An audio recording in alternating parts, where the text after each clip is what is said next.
नमस्कार, आप देख रहे हैं डीडी न्यूज। आपके साथ मैं हूं गौरव श्रीवास्तव। तो चलिए बुलेटिन की शुरुआत करते हैं और सबसे पहले नजर डालते हैं इस वक्त की हेडलाइंस पर।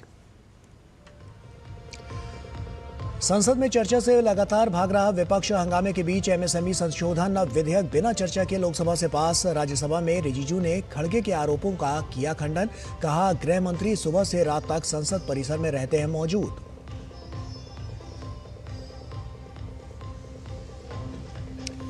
ग्राहकों के लिए यूपीआई रहेगा फ्री। किराना और छोटे दुकानदारों के लिए भी यूपीआई पर कोई शुल्क नहीं। Merchant service charge digital payment ecosystem का एक अहम हिस्सा।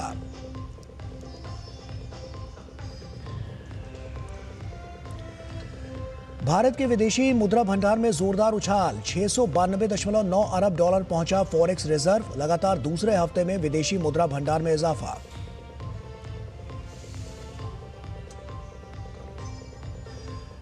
राष्ट्रीय हथकरघा दिवस पर राष्ट्रपति मुर्मू ने प्रदान किए राष्ट्रीय पुरस्कार। प्रधानमंत्री ने कहा, हथकरघा आत्मनिर्भर भारत के सपने को पूरा करने का एक महत्वपूर्ण स्तंभ।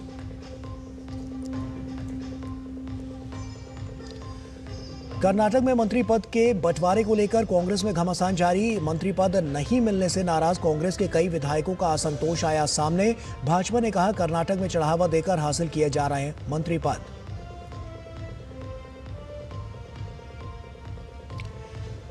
नीट यूजी पेपर लीक के मामले में सीबीआई की चार्जशीट में बड़ा खुलासा। पेपर प्रिंटिंग प्रेस से नहीं बल्कि एनटीए के लिए काम कर रहे विशेषज्ञों ने किया लीक।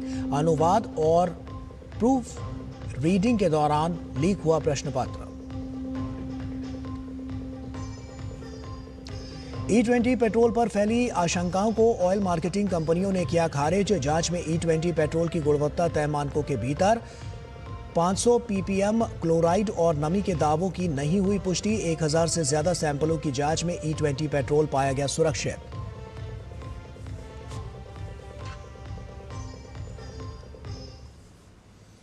और आइए बुलेटिन की शुरुआत करते हैं। संसद के मॉनसून सत्र में गतिरोध थमने का नाम नहीं ले रहा है। तीसरे सप्ताह के आखिरी दिन भी लोकसभा और राज्यसभा में विपक्ष के हंगामे के कारण कामकाज बार बार बाधित हुआ। अयोध्या के राम मंदिर में कथित चढ़ावा चोरी, झारखंड में छात्रों के आंदोलन और अन्य मुद्दों को लेकर विपक्ष सरकार को घेरता रहा, जबकि सरकार विपक्ष पर संसद की कार्रवाई बाधित करने का आरोप लगाती रही। अब निगाहें अगले सप्ताह पर हैं, जब सरकार FCRA विधेयक सहित अहम विधायी एजेंडे को आगे बढ़ाना चाहती है। पेश है खास रिपोर्ट। संसद के मॉनसून सत्र के तीसरे सप्ताह में भी सत्ता और विपक्ष के बीच गतिरोध बरकरार है। शुक्रवार को संसद के दोनों सदनों की कार्रवाई शुरू होते ही विपक्ष के हंगामे के चलते बाधित हुई। 12 बजे कार्रवाई फिर शुरू होने पर विपक्ष का हंगामा जारी रहा। सरकार ने जवाब की मांग के साथ कथित चढ़ावा चोरी के मुद्दे पर विपक्षी सांसद नारेबाजी करते रहे। जिस दिन यहाँ चर्चा शुरू होगी, गृह मंत्री अमित शाह का जब यहाँ जवाब होगा, आप लोग सुन नहीं पाएगा। आप लोग क्या होम मिनिस्टर का नाम लेते हो? आना चाहिए, जवाब देना चाहिए, स्टेटमेंट देना चाहिए, इसमें क्या बात है। शोर शराबे के बीच दोपहर बाद सरकार ने सूक्ष्म लघु और मध्यम उद्यम विकास संशोधन विधेयक 2026 को लोकसभा से पारित करा लिया गया। उधर राज्यसभा में भी अयोध्या के राम मंदिर में कथित चढ़ावा चोरी और प्रदर्शनकारी छात्रों पर पुलिस कार्रवाई के मुद्दे पर विपक्ष ने जोरदार नारेबाजी की।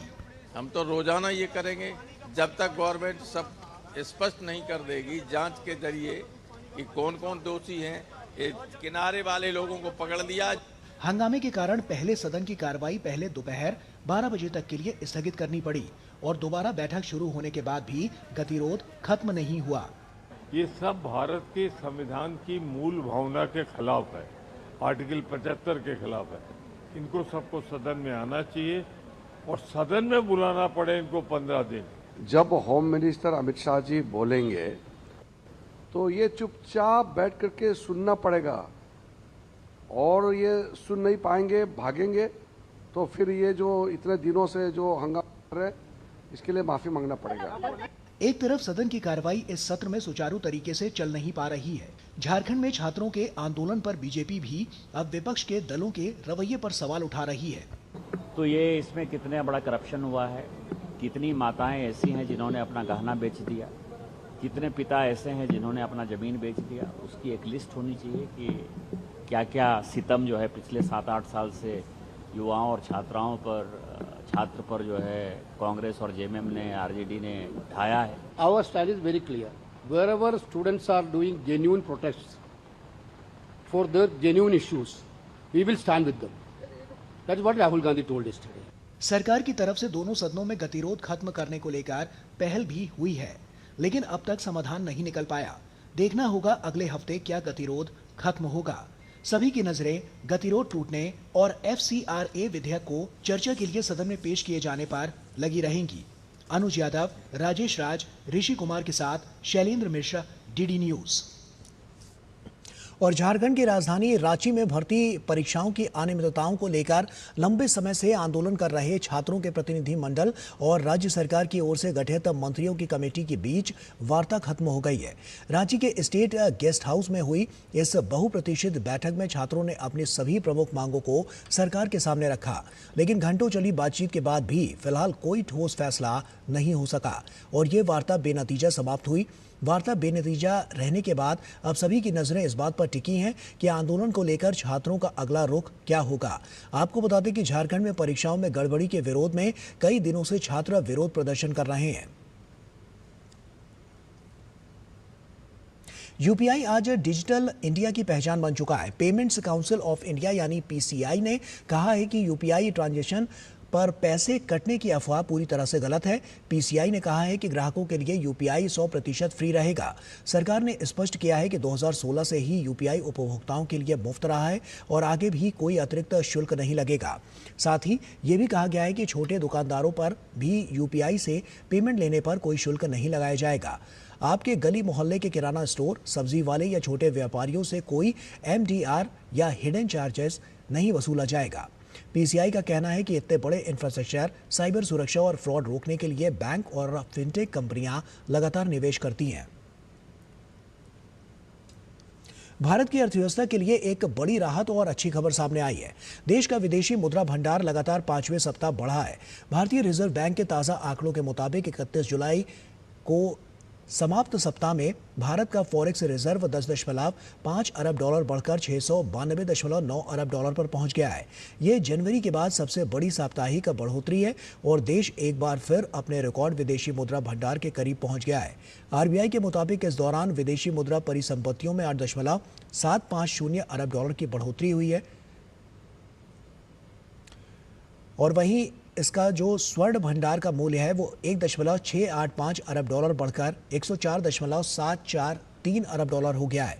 विशेष आहरण अधिकार यानी कि SDR में भी 48 मिलियन डॉलर की वृद्धि दर्ज की गई है। लगातार 5वें सप्ताह विदेशी मुद्रा भंडार में बढ़ोतरी देखने को मिली है। इसकी बड़ी वजह जून की शुरुआत से विदेशी मुद्रा का मजबूत प्रवाह है। इस दौरान NRI जमा योजनाओं और विदेशी उधारी के जरिए करीब 40.8 अरब डॉलर का अतिरिक्त निवेश भारत में आया है।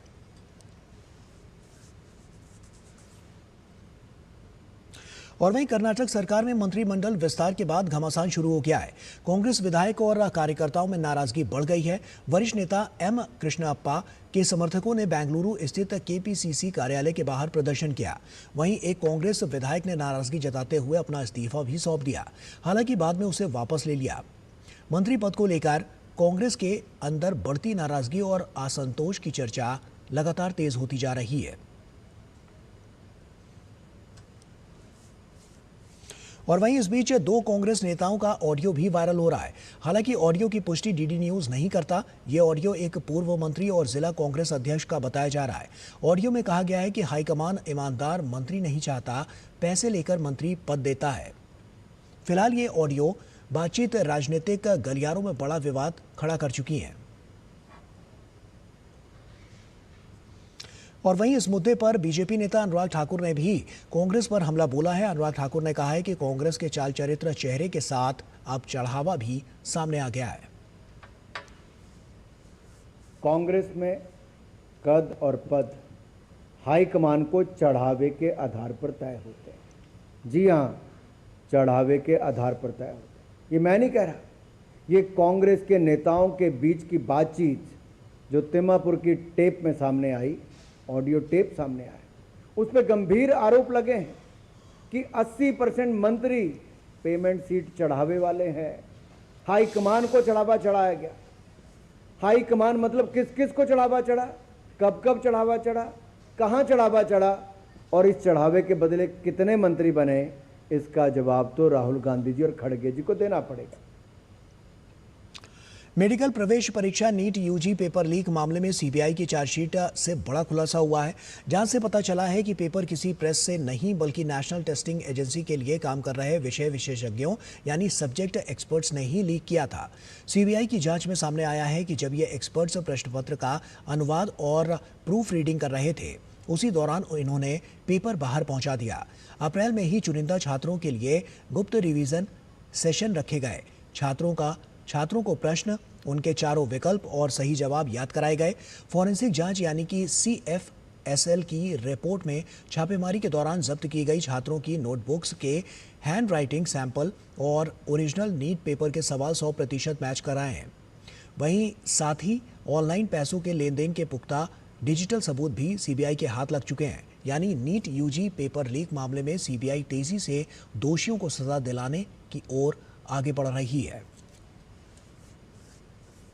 प्रधानमंत्री नरेंद्र मोदी कल 8 अगस्त को इंडियन इंस्टीट्यूट ऑफ टेक्नोलॉजी यानी IIT दिल्ली के 57वें दीक्षांत समारोह में शामिल होंगे। इस दौरान डिग्री हासिल करने वाले 3000 से अधिक छात्रों को प्रधानमंत्री संबोधित भी करेंगे, जिनमें 587 PhD स्कॉलर्स भी शामिल हैं। समारोह के दौरान पीएम मोदी छात्रों को डिग्री और मेडल प्रदान करेंगे। प्रधानमंत्री मेधावी छात्रों को संस्थान के सबसे प्रतिष्ठित सम्मान से नवाजेंगे, जिनमें president's gold medal, director's gold medal, Shankar Dayal Sharma gold medal और परफेक्ट 10 गोल्ड मेडल इसमें शामिल होंगे। इस अवसर पर पीएम मोदी IIT दिल्ली के सोनीपत कैंपस में स्थापित AI संचालित हाई परफॉर्मेंस सुपर कंप्यूटिंग सुविधा परम प्रज्ञा का भी उद्घाटन करेंगे। उम्मीद है कि ये अत्याधुनिक सुविधा AI, data science, advanced computing और इंटरडिसिप्लिनरी रिसर्च के क्षेत्रों में संस्थान की क्षमताओं को आगे बढ़ाएगी। This convocation, 587 PhD, record PhD numbers. convocation में हमारी एक नई जो सुपर कंप्यूटर है परम प्रज्ञा, AI based super computer, 250 petaflops, one of the most powerful supercomputers in an academic environment, supported by the National Supercomputing Mission, is going to be launched by our Prime Minister. This supercomputer will be accessible for सभी researchers है जो country में। IIT Delhi की तो 60% we will be using, 40% it will be available to everyone. और वहीं प्रधानमंत्री नरेंद्र मोदी 8 अगस्त को IIT दिल्ली के 57वें दीक्षांत समारोह को संबोधित करेंगे। सोशल मीडिया प्लेटफॉर्म X पर जानकारी देते हुए प्रधानमंत्री मोदी ने लिखा कि 8 अगस्त शनिवार को सुबह 11 बजे मैं IIT दिल्ली के दीक्षांत समारोह में भाग लूंगा। इस अग्रणी संस्थान के विद्यार्थियों और शिक्षकों के बीच जाने के लिए मैं उत्सुक हूँ। IIT दिल्ली ने हमेशा रिसर्च और इनोवेशन के क्षेत्रों में महत्वपूर्ण योगदान दिया है।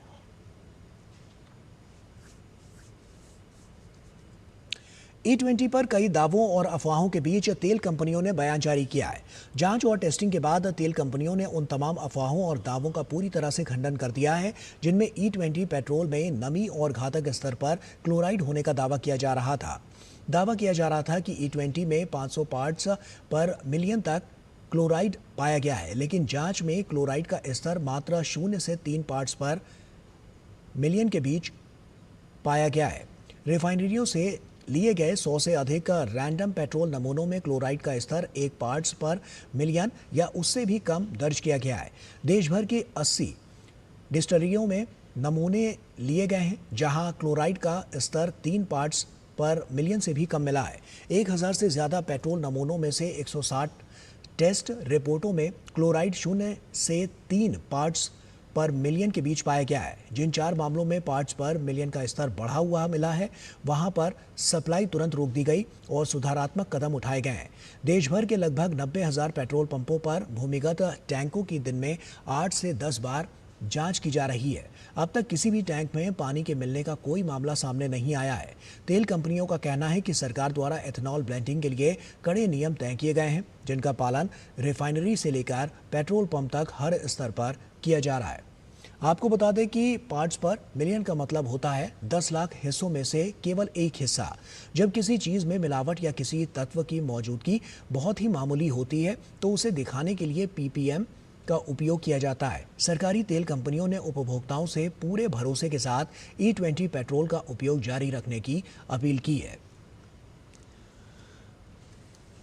और वहीं देश की समृद्ध हथकरघा परंपरा को सम्मान देने के उद्देश्य से 12वें राष्ट्रीय हथकरघा दिवस अवसर पर राष्ट्रपति भवन में देश के सर्वोच्च संत कबीर हैंडलूम पुरस्कार और राष्ट्रीय हथकरघा पुरस्कार 2025 प्रदान किए गए। राष्ट्रपति द्रौपदी मुर्मू ने उत्कृष्ट बुनकरों को सम्मानित किया।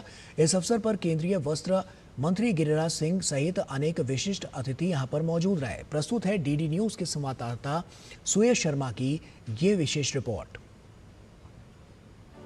राष्ट्रपति भवन में आयोजित गरिमामय समारोह का शुभारंभ राष्ट्रपति द्रौपदी मुर्मू ने दीप प्रज्वलित कर किया। इस अवसर पर कुल 22 पुरस्कार प्रदान किए गए, जिनमें 3 प्रतिष्ठित संत कबीर हैंडलूम पुरस्कार और 19 राष्ट्रीय हथकरघा पुरस्कार 2025 शामिल हैं। समारोह में केंद्रीय वस्त्र मंत्री गिरिराज सिंह, वरिष्ठ अधिकारी, वस्त्र उद्योग से जुड़े विशेषज्ञ, डिजाइनर, निर्यातक, मास्टर बुनकर और देश भर से आए बुनकर उपस्थित रहे। अपने संबोधन में राष्ट्रपति ने कहा कि राष्ट्रीय हथकरघा दिवस भारतीय शिल्प परंपरा की उत्कृष्टता का राष्ट्रीय उत्सव बन चुका है और यह हमारे बुनकरों की सृजनशीलता एवं समर्पण का सम्मान है। हथकरघा भारत के स्वतंत्रता संग्राम और आत्मनिर्भरता से भी जुड़ा हो। हमारे ग्रामीणों और जनजातीय समाज ने प्रकृति के साथ सामंजस्य से जीने की पारंपरिक ज्ञान प्रणालियों को सदियों तक संजोया है। हथकरघा उस परंपरा का एक सशक्त उदाहरण है। इस क्षेत्र में देश की 35 लाख से भी अधिक आबादी संलग्न है। विशेष बात यह है कि इसमें 25 लाख से अधिक महिलाएं हैं। इसमें लगभग 2/3 कारीगर अनुसूचित जाति, अनुसूचित जनजाति और अन्य पिछड़े वर्गों से संबंधित है। इस प्रकार ये क्षेत्र आजीविका सृजन के साथ साथ समावेशी विकास का भी एक सशक्त माध्यम बना है। वस्त्र मंत्रालय द्वारा राष्ट्रीय हथकरघा विकास कार्यक्रम के अंतर्गत दिए जाने वाले ये पुरस्कार उत्कृष्ट बुनाई, पारंपरिक शिल्प के संरक्षण, नवीन डिजाइन विकास, आधुनिक तकनीकों के समुचित उपयोग, विपणन, उद्यमिता एवं उत्पादक संस्थाओं के उल्लेखनीय योगदान को राष्ट्रीय स्तर पर मान्यता प्रदान करते हैं। केंद्रीय वस्त्र मंत्री गिरिराज सिंह ने कहा कि इन सम्मानों का उद्देश्य भारतीय हथकरघा को वैश्विक प्रतिस्पर्धा के अनुरूप और अधिक सशक्त बनाना है। जो हैंडलूम हमारे आजादी के पहले से हजारों वर्ष से हमारे सभ्यता और संस्कृति का एक महान कृति, उसको शायद नजरअंदाज किया गया। स्वदेशी आंदोलन के दिन को देश के प्रधानमंत्री नरेंद्र मोदी जी ने 2015 7 अगस्त को ये पुनर्स्थापित करने का काम किया। हमने तय किया है आने वाले दिन में हम निश प्रोडक्ट बनाएंगे और GI जो प्रोडक्ट है उसको हम प्रमोट करेंगे। पुरस्कार प्राप्त करने वाले बुनकरों के लिए ये सम्मान वर्षों की तपस्या, परिश्रम और समर्पण की राष्ट्रीय स्वीकृति है। सम्मान प्राप्त कर कई बुनकर भावुक हो उठे। उनका कहना था कि वे वर्षों से इस कला को जीवित रखे हुए थे, लेकिन अब उनके हुनर को वो पहचान और संरक्षण मिला है जिसकी उन्हें लंबे समय से प्रतीक्षा थी। इतना करने के बाद भी हम लोग समाज के सामने नहीं आ पाते थे, इसलिए अवार्ड के बाद मुझे नाम मिला और राष्ट्रपति जी ने मुझे अवार्ड प्रदान करके बधाई दिया। इसलिए बहुत बहुत राष्ट्रपति जी को भी धन्यवाद और प्रधानमंत्री जी को ये नेशनल अवार्ड डे सेलिब्रेट करने के लिए बहुत बहुत धन्यवाद। हथकरघा के क्षेत्र में बहुत अच्छा बदलाव है। नई जनरेशन जुड़े तो और तरक्की हो। मेरे पिताजी भी थे, मैं भी हूँ, मेरे बच्चे भी जुड़े हुए हैं। बहुत गर्व की बात है। प्रधानमंत्री जी ने जो 7 अगस्त को हथकरघा दिवस की घोषणा की है, ये अच्छी बात है। और इस 7 अगस्त को बुनकरों को सम्मानित भी किया जाता है। 12वां राष्ट्रीय हथकरघा दिवस, जैसा कि आपने देखा कि जो भी यहाँ आर्टिजन्स आए थे, बुनकर आए थे और उनकी बातें सुनकर लगा कि कितना खुशी है, जैसे मानो उनके जीवन की सफलता उन्हें आज प्राप्त हो गई हो, उनका जो जीवन भर की मेहनत है वो आज रंग लाई हो। और ये हो पाया है केंद्र में बैठी हुई मोदी सरकार की वजह से। जितने भी बुनकर हैं जिनको अवार्ड दिया गया है, जब हमने बात की तो आपने भी सुना कि कुछ तो भावुक हो गए कि हमारी पीढ़ियां दर पीढ़ियां इस कार्य को करती हुई चली आ रही हैं, लेकिन उसके बाद भी जो सम्मान हमें अब मिल रहा है वो हमें पहले कभी नहीं मिला। और सही कहा है ना कि ये महज सिर्फ एक धागा नहीं है, ये परंपरा है, ये संस्कृति है भारत की, जो न सिर्फ अब भारत में बल्कि पूरे विश्व में अपना परचम लहरा रही है। कैमरा पर्सन विनय के साथ मैं डॉक्टर सोया शर्मा, DD न्यूज़, दिल्ली। और राष्ट्रीय हथकरघा दिवस के अवसर पर नई दिल्ली के इंडिया इंटरनेशनल सेंटर में साड़ी शास्त्र प्रदर्शनी का आयोजन किया गया। शिखाज कारीगरी की इस विशेष पहल में साड़ी के माध्यम से भारतीय हथकरघा की समृद्ध विरासत, महिला सशक्तिकरण और पारंपरिक शिल्प कला को प्रदर्शित किया गया। केंद्रीय राज्य मंत्री रक्षा खड़से ने प्रदर्शनी का उद्घाटन किया। इस अवसर पर कई गणमान्य अतिथि भी मौजूद रहे। देखिए हमारे सहयोगी अंकित मिश्रा की ये खास रिपोर्ट। राष्ट्रीय हथकरघा दिवस के अवसर पर आयोजित साड़ी शास्त्र प्रदर्शनी भारतीय हथकरघा, पारंपरिक बुनाई और महिला सशक्तिकरण का एक अनूठा संगम है। कार्यक्रम का उद्घाटन करते हुए केंद्रीय राज्य मंत्री रक्षा खड़से ने भारतीय हथकरघा को देश की सांस्कृतिक पहचान बताते हुए महिला उद्यमियों और बुनकरों के योगदान की सराहना भी की। तो वहीं दूसरी ओर केंद्रीय संस्कृति एवं पर्यटन मंत्री गजेंद्र सिंह शेखावत ने वीडियो संदेश के माध्यम से राष्ट्रीय हथकरघा दिवस की शुभकामनाएं देते हुए भारतीय हथकरघा और पारंपरिक शिल्प को बढ़ावा देने के लिए इस पहल की सराहना की। आज की जो हमारी पीढ़ी है, नई जनरेशन है, उन तक ये कल्चर पहुंचाना साड़ी के माध्यम से एक नया कंसेप्ट मुझे लगता है और काफ़ी अच्छा है। और वो भी हैंडलूम डे के अवसर पे ये हो रहा है, तो अच्छी बात है और मेरी तरफ से बहुत बहुत शुभकामनाएं मैं देती हूँ। प्रदर्शनी की संस्थापक शिखा अजमेरा का कहना है कि साड़ी शास्त्र केवल साड़ियों की प्रदर्शनी नहीं, बल्कि हर साड़ी के माध्यम से महिलाओं के संघर्ष, समानता, आत्मसम्मान और गौरव की कहानी को सामने लाने का प्रयास है। हैंडलूम डे का एक शुभ दिन देख के हमने ये साड़ी शास्त्र पे एक इवेंट ऑर्गेनाइज किया है, जहां हमारा ब्रांड शिखाज कारीगरी इंडिया के अलग अलग आर्टिस्ट से जुड़ा है, जो हमारे लिए साड़ीज़ पर हैंड पेंटिंग करता है। और हैंड पेंटिंग वो उस रीजन का करता है, ट्राइबल और रीजनल आर्ट है। IASOWA के अध्यक्ष हेमा सोमनाथन ने कहा कि भारतीय हथकरघा भारतीय परंपरा का प्रतीक है। हम फ्यूचर के गर्ल्स, लड़कियों, जेंजी, सबको जो गर्ल्स है उनको साड़ी में साड़ी को बाहर लेके आना है। It should be a part of Indian fashion. India international centre के निदेशक KN श्रीवास्तव ने कहा कि इस तरह के आयोजन भारतीय कला, सांस्कृतिक और पारंपरिक शिल्प को नई पीढ़ी तक पहुंचाने के साथ साथ कलाकारों और बुनकरों को एक सार्थक मंच प्रदान करते हैं। ये जो एग्जीबिशन लगा है साड़ी शास्त्र के ऊपर, ये मूलतः हमारे जो आर्टिस्टों की जो कला है उसको प्रदर्शित करती है। इस प्रदर्शनी में देश के विभिन्न राज्यों की हस्त निर्मित साड़ियों और वस्त्रों को प्रदर्शित किया गया। प्रधानमंत्री जी का मैंने एक रील देखी थी इंस्टाग्राम पे, जो कि उन्होंने देश को भी कहा और प्रोत्साहन दिया सभी हथकरघाओं को जो कि हैंडलूम पहनना पसंद करते हैं कि गेट रेडी विथ मी। तो today I have got ready with my silk and the kantha work. Sari शास्त्र प्रदर्शनी का उद्देश्य भारतीय हथकरघा की समृद्ध विरासत को संरक्षित करना, महिला कारीगरों को सशक्त बनाना और लोगों को स्वदेशी उत्पादों के प्रति जागरूक करना है। DD न्यूज़ के लिए अंकित मिश्रा की रिपोर्ट। भारत की अध्यक्षता में इस बार ब्रिक्स संस्कृति कार्य समूह की बैठक में क्रिएटिव इकोनॉमी यानी रचनात्मक अर्थव्यवस्था को भी प्रमुख एजेंडे में शामिल किया गया है। बदलती वैश्विक अर्थव्यवस्था में अब संस्कृति केवल विरासत के संरक्षण तक सीमित नहीं रह गई है, बल्कि रोजगार, नवाचार और आर्थिक विकास का भी महत्वपूर्ण माध्यम बन रही है। आखिर क्रिएटिव इकोनॉमी क्या है, भारत ने इसे ब्रिक्स की बैठक में प्रमुखता क्यों दी, और यदि इस विषय पर सदस्य देशों के बीच सहमति बनती है तो इसके क्या लाभ होंगे? देखिए DD न्यूज़ संवाददाता आदित्य श्रीवास्तव की ये खास रिपोर्ट। क्रिएटिव इकोनॉमी यानी ऐसी अर्थव्यवस्था जिसका आधार रचनात्मकता, संस्कृति, ज्ञान और नवाचार हो।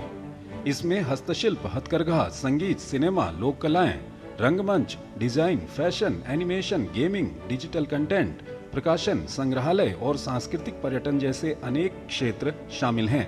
इन क्षेत्रों की विशेषता यह है कि इनमें सबसे बड़ी पूंजी प्राकृतिक संसाधन नहीं बल्कि लोगों की प्रतिभा, कल्पनाशीलता और बौद्धिक संपदा होती है। यही रचनात्मकता आर्थिक गतिविधियों में बदलकर रोजगार, उद्यमिता और आय के नए अवसर पैदा करती है। भारत जैसे सांस्कृतिक रूप से समृद्ध देश के लिए क्रिएटिव इकोनॉमी केवल आर्थिक विकास का माध्यम नहीं बल्कि अपनी सांस्कृतिक विरासत को वैश्विक पहचान दिलाने का भी प्रभावी साधन है। Especially for Brazil, also, the creative sector is the one responsible for creating jobs, especially for young people, for women.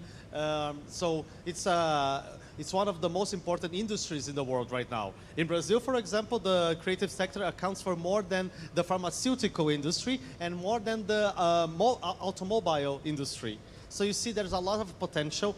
BRICS संस्कृति कार्य समूह की बैठक में भारत ने क्रिएटिव इकोनॉमी को प्रमुखता देकर ये संदेश दिया है कि संस्कृति और अर्थव्यवस्था एक दूसरे की पूरक हो सकती हैं। भारत दुनिया की सबसे समृद्ध सांस्कृतिक परंपराओं में से एक का प्रतिनिधित्व करता है।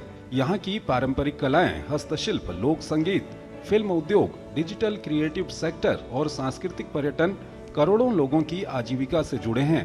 भारत चाहता है कि ब्रिक्स देश मिलकर रचनात्मक उद्योगों को बढ़ावा देने, डिजिटल तकनीक के बेहतर उपयोग, कलाकारों और उद्यमियों के बीच सहयोग, कौशल विकास और सांस्कृतिक उत्पादों के वैश्विक बाजार तक पहुंच को मजबूत करने की दिशा में साझा प्रयास करें।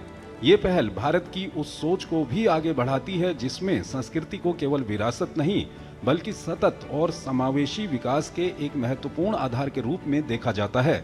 जो हमारे आर्टिस्ट हैं जो कि बहुत दिनों से अपने जनरेशन से किसी प्रथा को चलाए जा रहे हैं, चाहे वो फोक सॉन्ग हो, ट्रेडिशंस हो, गाना हो, चाहे वो मिट्टी का घड़ा क्यों न बना रहे हों, तो ये प्रथा को लोग चला रहे हैं सदियों से, सेंचुरी से, जनरेशन से, पर उनको वो मिल नहीं पाता। हम देखते हैं आम जिंदगी में कि हमारे जो लोग बाकी प्रोफेशंस के लोग निकल जाते हैं, ये अपनी ज़िंदगी लगा देते हैं एक राग सीखने में, एक कला को सीखने में, पर उसको वो उतना मिल नहीं पाता। तो हम चाहते हैं कि उनको एक सही उनका मुआवजा, सही उनका इनकम होना चाहिए।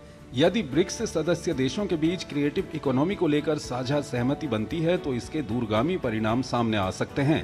सदस्य देशों के बीच सांस्कृतिक आदान प्रदान को नई गति मिलेगी।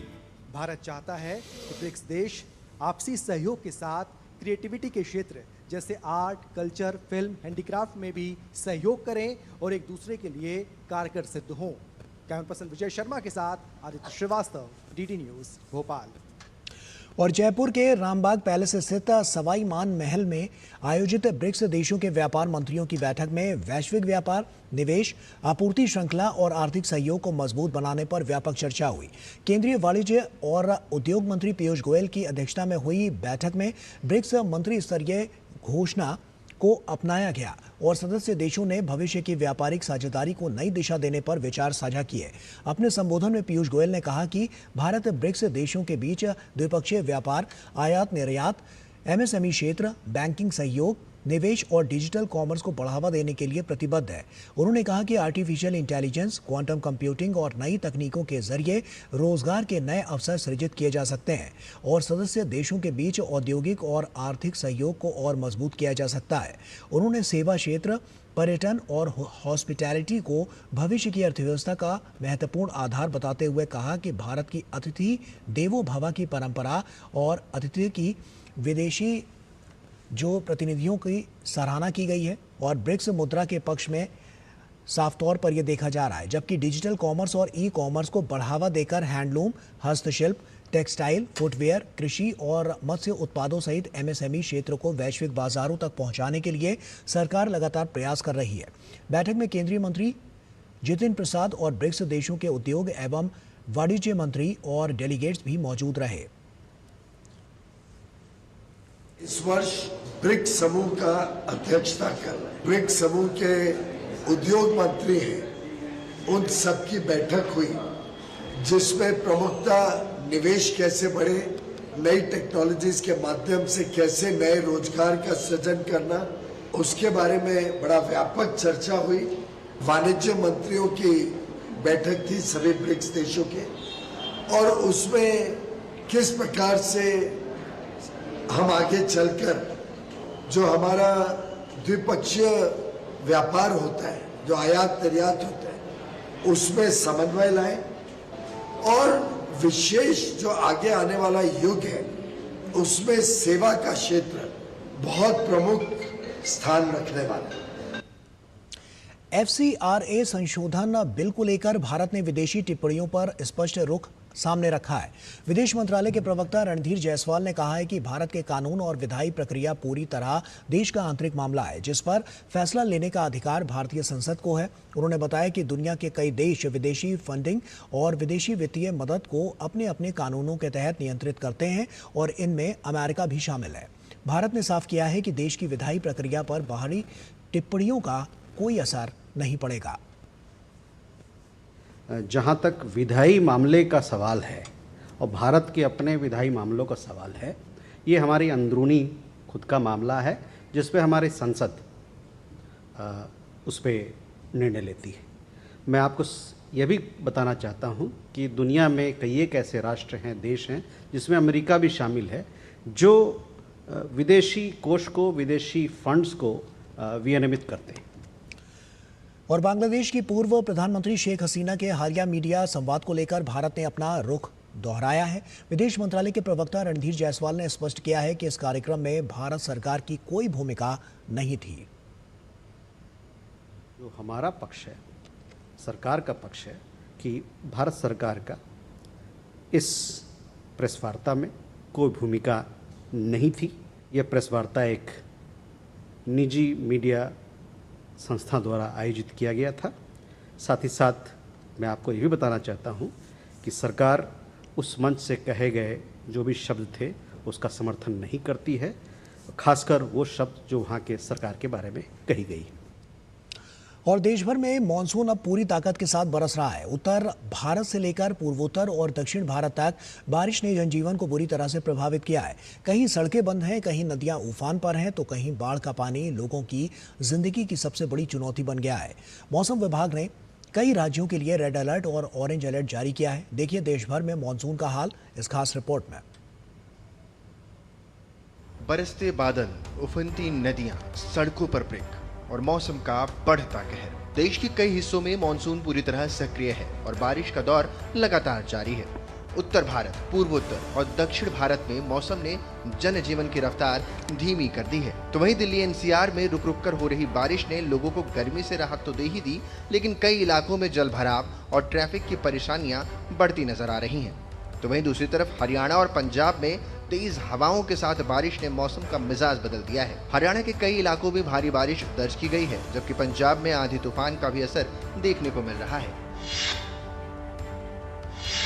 दिल्ली एनसीआर में दिन भर भारी बारिश हुई और मौसम विभाग ने ऑरेंज अलर्ट जारी करते हुए और अधिक बारिश होने का पूर्वानुमान जताया है। जहां एक तरफ मौसम बदला है, तो वहीं दिल्ली वासियों को उमस भरी गर्मी से थोड़ी राहत मिली है, लेकिन लगातार हो रही बारिश के चलते कई इलाकों में लोगों को भारी परेशानियों का सामना भी करना पड़ रहा है। देर रात से ही दिल्ली, नोएडा, ग्रेटर नोएडा और गाजियाबाद, गुरुग्राम, फरीदाबाद सहित एनसीआर के कई इलाकों में लगातार बारिश का दौर देखने को मिल रहा है। उत्तराखंड में लगातार हो रही बारिश ने हालात गंभीर बना दिए हैं, जहां लगातार बारिश के चलते हालात चुनौतीपूर्ण बने हुए हैं। अलकनंदा, भागीरथी समेत कई हिमालय नदियां पूरे उफान पर हैं।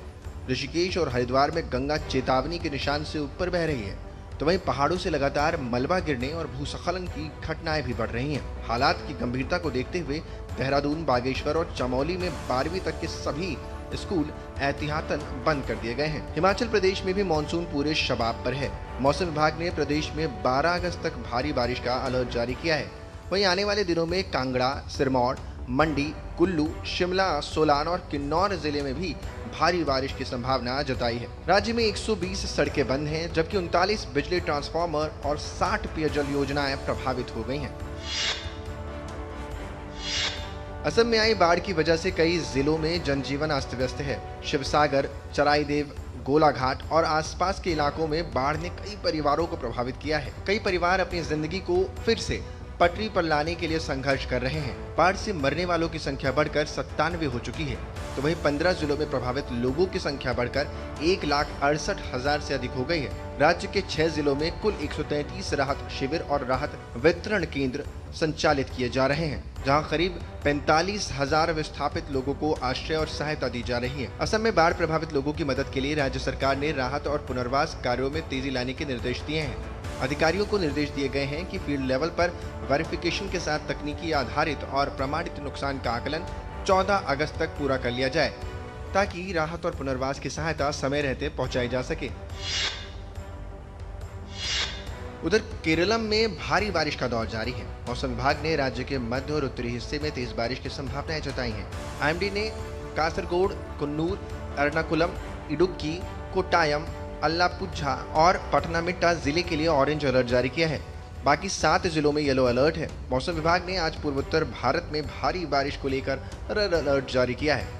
असम, मेघालय, पश्चिम बंगाल के तराई क्षेत्रों और सिक्किम में मूसलाधार बारिश की संभावनाएं भी जताई जा रही हैं। अगले 2 से 3 दिनों तक छत्तीसगढ़, कर्नाटक, झारखंड और केरलम में तेज बारिश का अनुमान जताया जा रहा है। तो वहीं हरियाणा, चंडीगढ़, दिल्ली, पंजाब, हिमाचल प्रदेश, जम्मू कश्मीर, लद्दाख, मध्य प्रदेश, उड़ीसा, उत्तर प्रदेश और उत्तराखंड में भी बारिश का सिलसिला जारी रह सकता है। फिलहाल मानसून के तेवर नरम पड़ते नजर नहीं आ रहे हैं। मौसम विभाग ने साफ संकेत दिया है कि आने वाले घंटों में कई राज्यों में भारी बारिश का सिलसिला जारी रह सकता है। ऐसे में हर चेतावनी को गंभीरता से लेना बेहद जरूरी है, क्योंकि एक तरफ ये बारिश खेतों और जलाशयों के लिए राहत लेकर आई है, तो दूसरी तरफ शहरों की रफ्तार रोकती नजर आ रही है। पहाड़ों की मुश्किलें बढ़ा रही हैं और नदियों के किनारे बसे लोगों की चिंता भी लगातार बढ़ रही है। इसीलिए सावधानी ही सबसे बड़ी सुरक्षा है। Bureau report, DD news.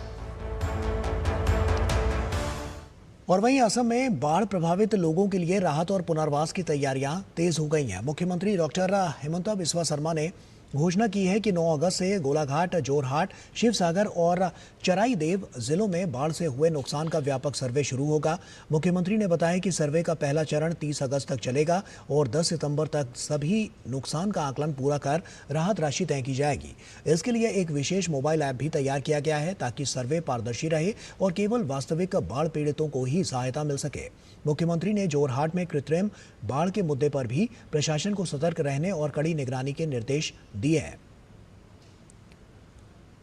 सारी बाढ़ प्रभावित जिले के अधिकारी का साथ हम लोग बैठे, कैसे असेसमेंट किया जाएगा, कैसे लोगों का पास सहायता पहुंचा जाएगा, उसका बारे में हम लोग डिटेल डिस्कशन किया।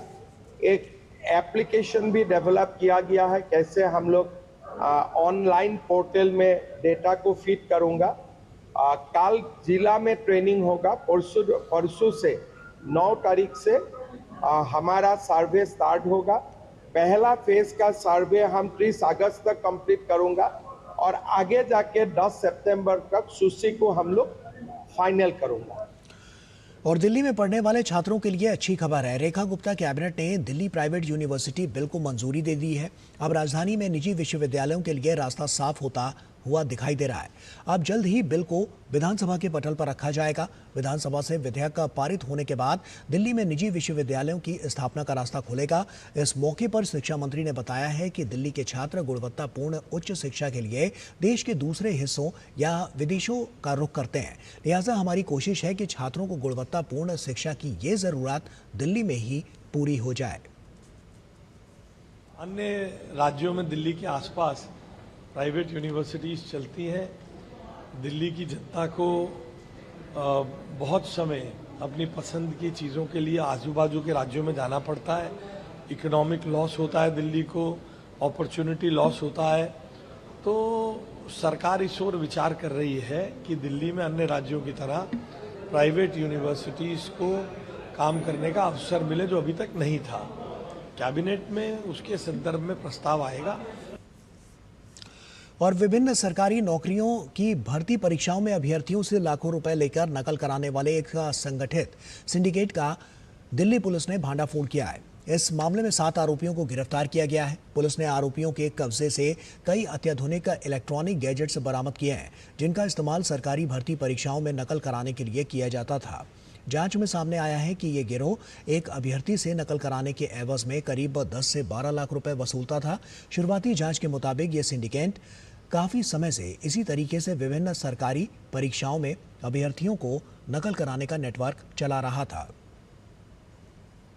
जो यूनिवर्सिटीज़ के एग्ज़ाम्स है, लैब असिस्टेंट है, लैब अटेंडेंट है, गार्डनर है, बार्बर है, इस तरह के जो स्किल जॉब होते हैं उसके लिए एक जो एग्ज़ाम्स होती है रिटर्न, उसमें चीटिंग का ये काम करता था। जो सोनू एक मास्टरमाइंड जो हमने चरखी दादरी हरियाणा से पकड़ा है, और वो बड़ी टेक सेवी तरीके से कैंडिडेट्स के पास कस्टमाइज डिवाइस अंदर भेज के वो क्वेश्चन पेपर बाहर अपना फ़ोटोज़ के ज़रिए लेता था और उनके आंसर कीज़ चैट जीपीटी के माध्यम से बना के उनको अंदर बताता था, और उसके लिए फिर ये 10 से 12 लाख रुपए इन कैंडिडेट से लेता था।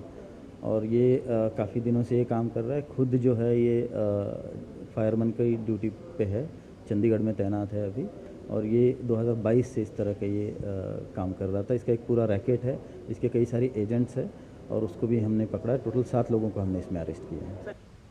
और भारत सरकार ने अरुणाचल प्रदेश में स्थित 27 महत्वपूर्ण स्थानों और भौगोलिक संरचनाओं को आधिकारिक तौर पर भारतीय सर्वेक्षण विभाग यानी सर्वे ऑफ इंडिया के मानचित्र पर चिन्हित कर दिया है।